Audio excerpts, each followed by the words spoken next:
Hey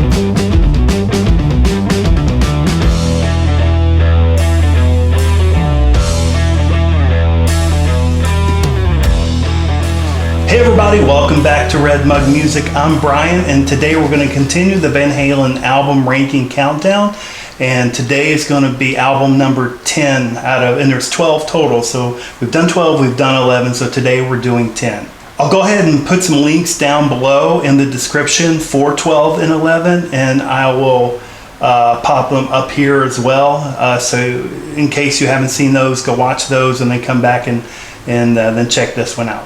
I'm doing one video at a time because I want the chance to talk about each album and go as in depth as I possibly can. Now, this isn't a documentary. I'm talking about the music only. I mean, there's a lot of information going to be about the bands also, but I definitely want to put more time into the music and what I think about the album musically. This album is 50 minutes long, so it's still, to me, a little on the long side. And I'll go ahead and give it away now. This is the album where David Lee Roth came back and joined the band, but they stopped short of actually having a reunion because Michael Anthony didn't make it back after Van Halen 3. Actually, remember, if you did watch those videos or if you already knew, he only did 3 songs on that album and he was pretty much gone.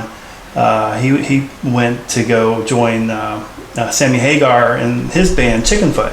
So no Michael Anthony, but to replace Michael Anthony was Eddie Van Halen's son, Wolfgang Van Halen. And I can tell you that Wolfgang Van Halen was nothing short of brilliant on this album. I mean, you could definitely see the pedigree there. I mean, his dad is Eddie Van Halen, but it doesn't mean he's going to be a really good guitarist or bassist, but he's a really freaking good bassist. So Wolfgang definitely held his own on this album. Actually, he may have been one of the stars of the album because of how good he did. So I miss Michael Anthony for sure, and I would have loved to have seen him back, and I think I would prefer to have him back, so it's the original Van Halen members, but if he's not going to be there, it might as well be Wolfgang. 7 of the album's 13 songs are musically reworked and lyrically rewritten songs that have been demoed in the late 1970s and early 1980s, but never officially released. I'll try to point those out as we come to them. So let's get into the album.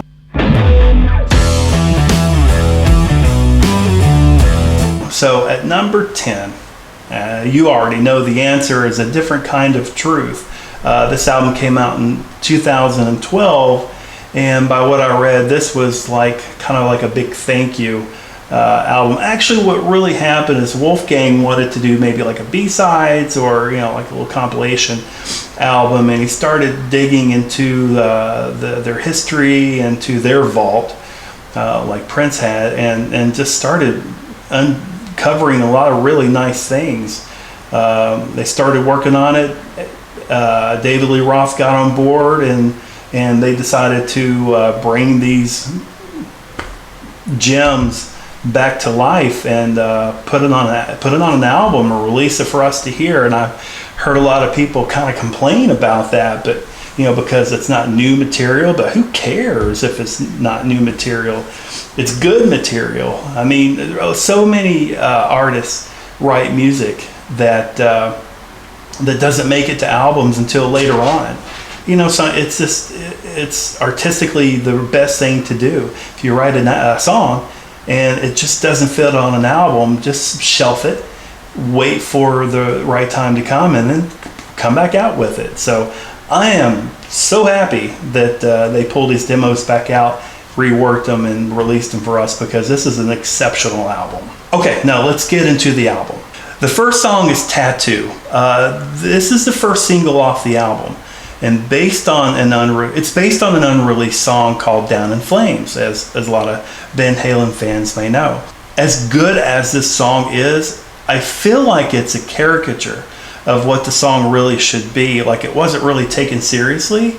Maybe it's just the song title or how it's sung throughout the chorus. Nevertheless, it's a great song. So that's how they start the album out. And then number 2, She's the Woman. Now this song hits hard and features Wolfgang right away. And this one is an early demo as well. And the backing vocals in the chorus sounds like old Van Halen to me. I mean, you don't hear the highs from Michael Anthony, but it still sounds a lot more, it sounds tighter and a lot more put together than anything you heard on Van Halen 3. And with lyrics like, she got a doorbell sign that says, bring it or don't ring it. And also the song ain't dirty, it's just the way we sing it. You know you're getting classic David Lee Roth, and I love the way he writes songs. All right, song number 3.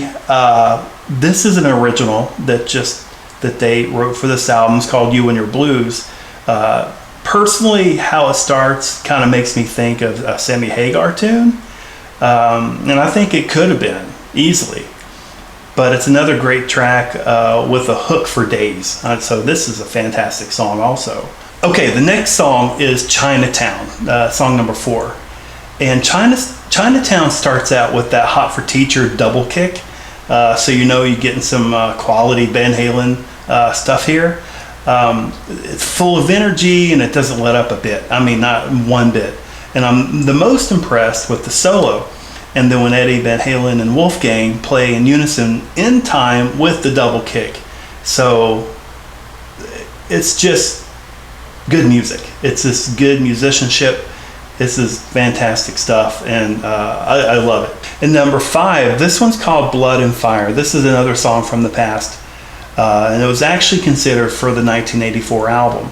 It's well written, it's a great sounding song, but coming right after Chinatown, it came across as a little calmer, but then by the end of the song, you pretty much find out it's not calm whatsoever. It's just more energetic craziness, and it just, I mean, this is, so far, it's a great ride. Now, the song after that is called Bullethead. This is another 70s demo and another heavy and hard-hitting track, high-energy track. However, it's not one of my favorite tracks on the album, but it does have one of my favorite lyrics on the album with some days you're the dog, some days you're the hydrant. If everything is going your way, you're facing the wrong lane.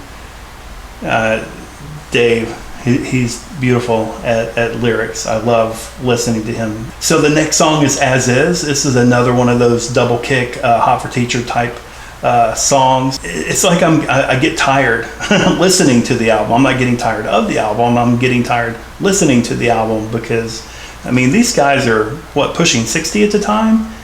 There's no way. I'm not even 50, and there's no way I could keep up with them. So, I mean, kudos to them for making this happen. All right, the next song after that, Honeybabysweetiedoll. This is a new track as well. And this one comes with a lot of effects. You got changing time signatures, Eddie Van Halen playing like there's absolutely no rules whatsoever. And my favorite part is the dog bark. This song is just fun. I love it. Then the song after that, number 9, The Trouble with Never. Great song title. Another new track. More sound effects, specifically like a wah pedal throughout the whole song. And this is another song where Wolfgang hangs with Eddie Van Halen with no difficulty whatsoever. And then the song after that is Outta Space. This is another track from the past. This one I feel David Lee Roth is at the top of his vocal ability and couldn't push it any further. But David Lee Roth doesn't have the vocal abilities he had in his prime, but he managed his voice and he used what he had perfectly. So I'm happy that it didn't seem like he was straining too much, and he used what he had, which was still fantastic singing. So I'm happy with what I got. You know, of course, it would have been nice to hear those yells and screams from like 1984, but he can't do that. So he did what he could, and he did it really well. All right, the song after that, this is track number 12. This is called Big River. This comes from a demo called Big Trouble. There's not a lot to say about this album. It's got another great solo by Eddie Van Halen, and Wolfgang does a lot of work on the bass. He is super talented. Then after that, you have Beats Workin. This is a previous demo as well, and this is one of the calmer songs on the album, which doesn't mean much. Great sounding guitar throughout with a nice sounding solo. Wolfgang keeps the pace, and great ending to this outstanding album. Now, my final analysis on this album.